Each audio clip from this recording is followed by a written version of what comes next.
Action. Oke, siswa. Kalau sekarang dari pertanyaan dasar, 1 tambah 2 sama dengan 3. Benar atau salah? Siap, benar. Benar. Benar. Siap, benar. Benar, Pak. Benar. Betul, Pak. Betul. Siap, benar, Pak. Siap betul, Pak. Benar. Benar, Pak. Siap, benar, Pak. Siap, benar, Pak. Siap, benar, Pak. Siap, benar, Pak. Siap, benar, Pak. Benar, Pak. Benar, Pak. Kalau secara matematis benar tapi secara fisik salah. Belum tentu benar. Wah, ini pernyataan yang keren. Siap, benar, Pak. Siap benar, Pak. Siap, benar, Pak. Siap benar. Siap benar, Pak. Siap benar. Siap, benar, Pak. Siap, benar, Pak. Ini yang jadi masalah. 1 atau 2, ini 2 apa? Ini kan pernyataan hasil pengukuran suatu besaran. Jadi kalau nggak ada apa-apanya berarti ini nggak jelas. Kalau nggak jelas menurut orang fisika, ini masih tidak jelas. Nggak bisa. Contoh, jangan-jangan 1 itu adalah 1 kilogram ditambah 2 gram. Apakah sama dengan 3 kilogram? Ya kan? Ini yang jadi masalah. Oh, ternyata karena satuannya beda, baru ini masalah. Nah, kemudian bagaimana kalau satuannya sudah sama? 1 kilogram tambah 2 kilogram sama dengan 3 kilogram. 3 kilogram. Bener? Yakin bener? Oke, yang ini sudah yakin bener.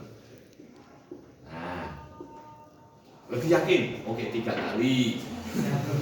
Sekarang permasalahan lagi, bagaimana kalau saya punya satuannya ternyata sekarang kilogram plus 2 newton sama dengan, balik lagi,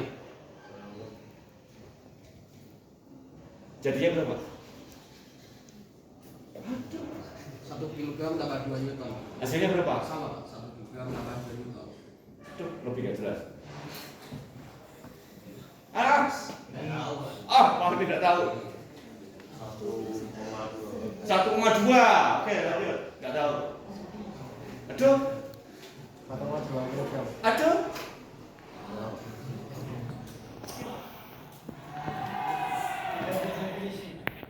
Sudah terdefinisi.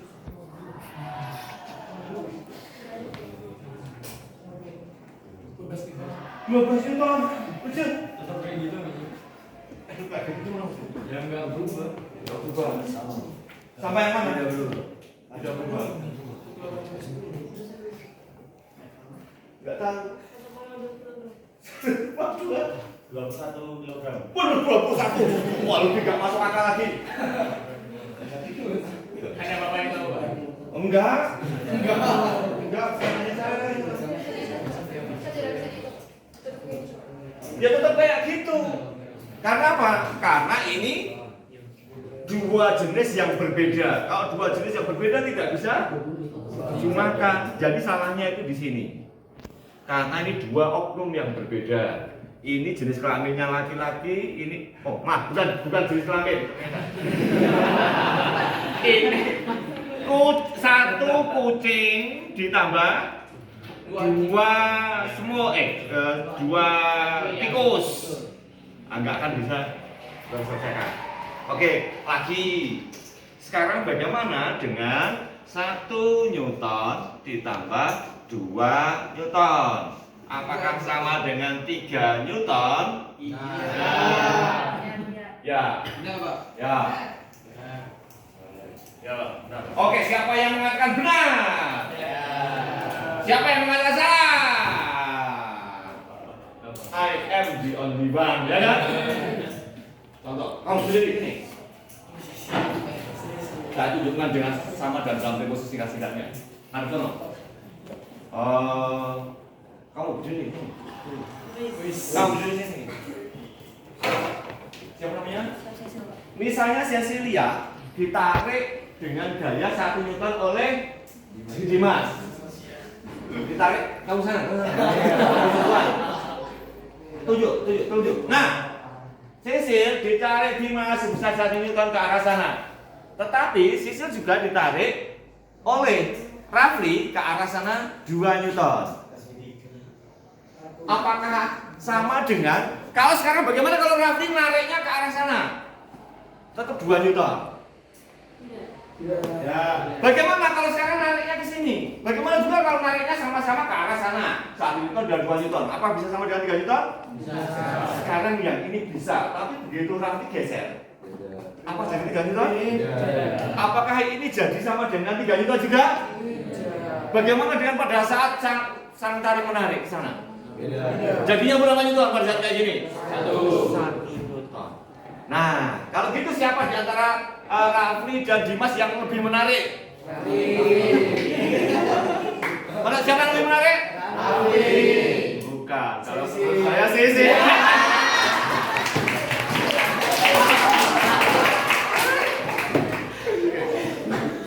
Sudah, Pak.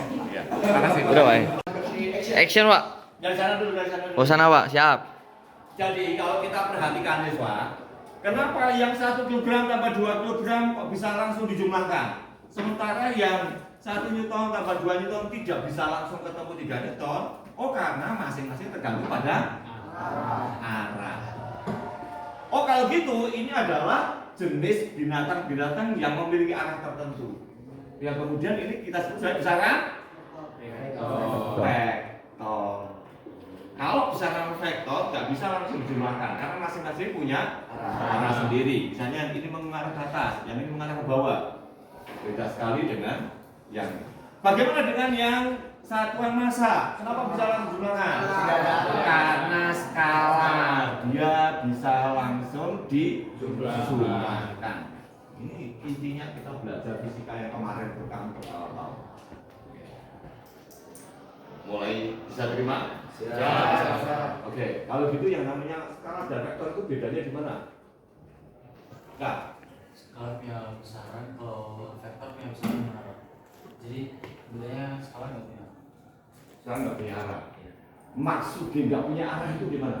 Ya, kalau misalnya massa, contohnya massa itu kan kilogram itu kan nggak terdefinisi arahnya kilogramnya mau kemana. Tapi kalau misal udah masuk ke berat atau weight itu kan ada besar, terus dia arahnya juga ke bawah.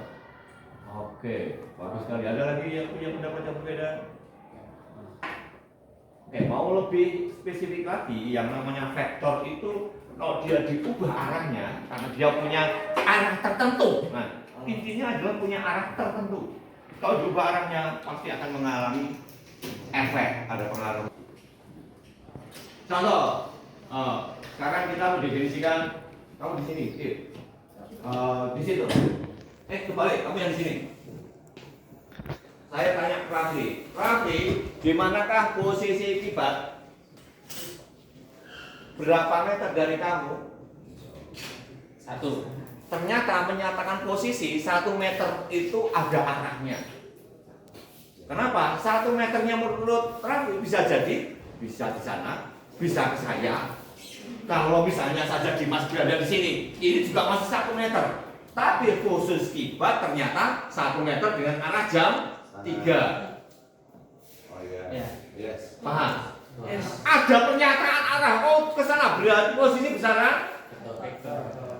Di mana kibat? Di sana. Nah, sekarang bagaimana kalau kibat jalan ke arah? Ini posisi awalnya kamu tempati di sana, Dik. Kamu ke sana. Mutar ke sana. Ke sana. Sebentar, sambil di jaraknya di langkahnya dihitung. Berapa Ke sana. Bukan berapa ubin, ke langkahnya dengan asumsi ke sana, muter ke sana. Langkahnya dihitung. Langkah, kamu jalan maju aja. Jalan biasa. Maju, jalan, hitung langkah. Setiap langkah kita adakan setengah meter. Setiap langkah, lihat sana. Ya, langkahnya jangan lupa. Berapa langkah? Lanjut. Sampai situ aja, sampai situ. Stop. 25 langkah. Berarti berapa meter? 12,5. Kita bulatkan menjadi 12 saja supaya mudah. Posisi awal kibat tadi di mana? Sini. Oke, 7. Berapa meter? 1. Posisi akhir kibat di mana? Lihat, ada pernyataan arah. Posisi awal, posisi akhir. Kalau itu kibat berpindah dari mana ke mana? Nah, oh ini yang kemudian nanti disebut sebagai perpindahan. Berapa meter? Diukur. Langkah. Loh, lurus harusnya. Ya Pak kan nabrak Pak. Tabrak saja. Nah, Perpindahan rumah nabrak. perpindahan itu lurus. Siapapun ada aku dimanapun harus tabrak. 8 Pak. Oke. 8 langkah. Oke, kalau gitu berapa meter? 8. Oke, 4 meter. Kamu sini lagi. Kita gambarkan dalam bahasa matematis. Kalau diungkapkan dalam bahasa koordinat sistem koordinat kartesius, misalnya di sini sumbu x, di sini sumbu y. Oh, ini mula-mula kepalanya kibat. Menurut Rafli posisinya ke sana. Nah, posisi sekarang tadi posisi itu besar sekarang atau vektor? Vektor. Oke, vektor P1. Karena mula-mula. Kemudian si kibat jalannya nggak jelas. Itulah posisi akhir kibat. Pernyataan posisinya, oh berarti ke arah sana. Mata kanannya jangan lupa sana. Dari ini posisi P1, sekarang ini pindah ke P17.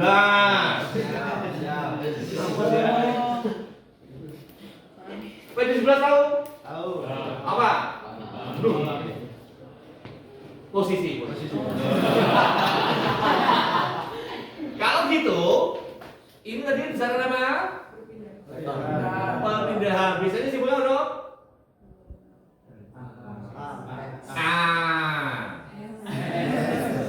Perpindahan. Kalau gitu, ini karena perpindahan sekarang ke vektor. Vektor. Karena arahnya tertentu. Bagaimana dengan yang ini merah ini? Jarak. Apakah jarak ini besaran skalar atau vektor? Kenapa disebut besaran skalar? Karena kibat mau melangkah ke kiri ke kanan nggak peduli, pokoknya setiap langkah Sama. akan kemudian langsung dihitung. Melangkah kemanapun nggak peduli arah. Itu yang disebut skalar. Pokoknya setiap langkah berarti dia besaran skalar. Lebih paham? Maksud saya, kamu belajar fisika itu jangan hanya ngapalin, oh vektor adalah besaran yang memiliki nilai dan memiliki arah. Kenapa memiliki nilai? Karena semua besaran adalah hasil pengukuran. Pasti ada hasilnya, angkanya, tapi harus ada satuannya. Itu namanya besaran. Oh ternyata memiliki arah. Memiliki arah itu maksudnya apa? Kalau kayak gini, kamu bisa lebih paham. Contoh lagi, bahasa Indonesia yang merupakan besaran vektor. Kata cinta itu skala atau vektor? Vektor. Kenapa? Misalnya Sisi mencintai Pak Amin itu. Nah, kemudian kenapa kalau kemudian apa namanya Sisil kok berusaha ke yang lain, kenapa disebut serong? Karena berubah. Karena yang semula arahnya menuju saya, kemudian arahnya belok ke yang lain, makanya disebut selingkuh.